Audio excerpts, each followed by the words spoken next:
What's up, guys? So look, I'm gonna tell y'all a little crazy story about a repo. Well, it wasn't really a repo, it turned out to be a repo. So that's why it was let me show y'all, okay? because doing these here. So I had a lady that called me last I want to say it was last Monday, not this week Monday, but last Monday before. And she was like, hey, do y'all have a second key to my car? I was like, you know what, let me check. Okay, let me check to see if we have a second key. And I checked, and we did have a second key. So I told her, I was like, hey, we got a second key, what's going on? She was like, well, my car wouldn't start, and I took it to a shop, and they're trying to charge me $300 to get the car, to get a key program for it. So I was like, okay. They told her if she brought a key, they could just copy the key and it'd be good. That's the car right there. So I gave her the key. She came, picked it up, you know, she was nice, no complaints. And then the next day she calls me and she was like, hey, the mechanic is saying that y'all's GPS malfunctioned and it didn't cut the car off, but it caused something electrical to go bad and they had to bypass it, and now they want me to pay $500. So I told her, I was like, yeah, $500 to bypass the GPS does not sound right, and this is a car. So she was mad. She was like, what, am I supposed to pay that? I was like, yes, you took it to that shop, you're the one that decided to take it to the shop. She's like, but it was y'all's unit that messed up. So I logged in on our system and I was like, okay, the GPS doesn't show that it's being tampered with, it hasn't lost power, nothing has happened. But, and I told her, I was like, hey, nothing has happened on the GPS, they haven't unplugged it, they haven't done anything to the GPS.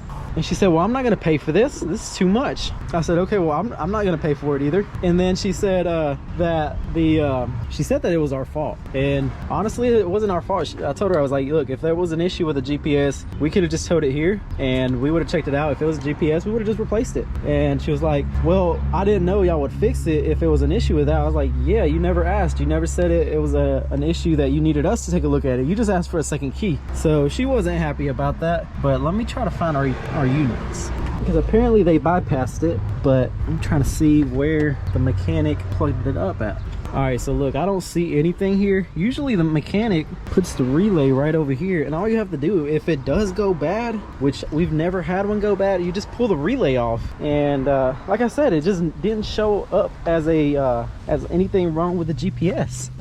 I mean, our unit's still right there, it's installed, I can feel it. So she ended up not making her payment, and I guess that she didn't make her payment. You know, I went to pick it up, repoed it from the tow yard, and she finally texted me back, because I texted her, I was like, hey, are you planning on bringing the key back? And she was just ignoring us, ignoring my text messages, ignoring my phone calls. And look, guys, that's one thing I don't like, is when I get ignored. I'll talk to you and I'll try to work shit out with you, but I cannot get ignored by you. Like, it's a big pet peeve of mine. But this car's running and driving great. Let's see if the AC works. Has ice cold AC. So she had already paid about, I want to say $3,000 on this. She only owed about, I think, maybe $4,500. So it started right up. I don't know why they told her it was a problem with the GPS. I don't know what the issue was, but it's up, running. I didn't pay the mechanic. I just pulled up, grabbed it, and I left. And then she called the cops. But she didn't call the cops till after I think it was Saturday. Saturday she texted me and she said, you can just go pick the car up from the mechanic and get the keys from them. And I told her, I was like, hey, I already picked the car up 2 hours ago. It's on the back of my record. And then I never heard anything back from her. She said she was gonna file for bankruptcy and I would hear from her attorney. I told her, I was like, great, just have them contact me. And then an hour later, the cops are showing up at the shop, and the cops have my number. They got my cell phone number. They call me and they're like, hey, there was a car that was reported stolen and we see it's on the back of the record. I'm guessing it's just a repo. Yep, I told them it was a repo. I called it in. They said, okay, well, she's saying she wasn't behind. I was like, look, all she has to do is just sign into the app and it tells you on there how far behind you are. So that's my video on this one right there. Guys, it's very easy to not get repoed. Just keep in touch, don't lie, make your car payment, and your car won't end up back here. But look, let me go ahead and show y'all what we got going on. This one right here, bought it from Open Lane.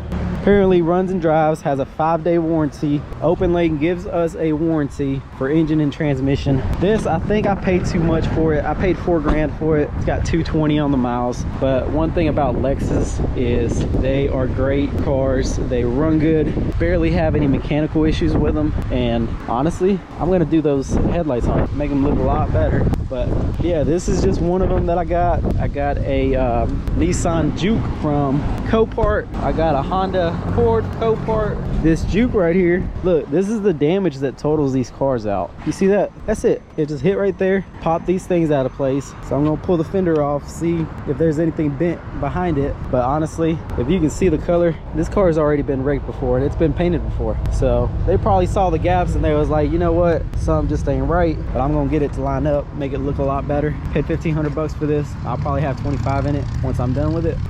That's it for my video for today. Just, it's simple to stay away from getting repossessed. Make your car payments. Don't be an asshole. Don't blame us for your shit. I mean, she's the one that took it to that shop. She chose the shop that was gonna charge her 500 bucks. She could have just brought it here. She could have just called me and said, hey, I'm having car issues. Can I tow it to your lot? Yes, I can pick it up myself.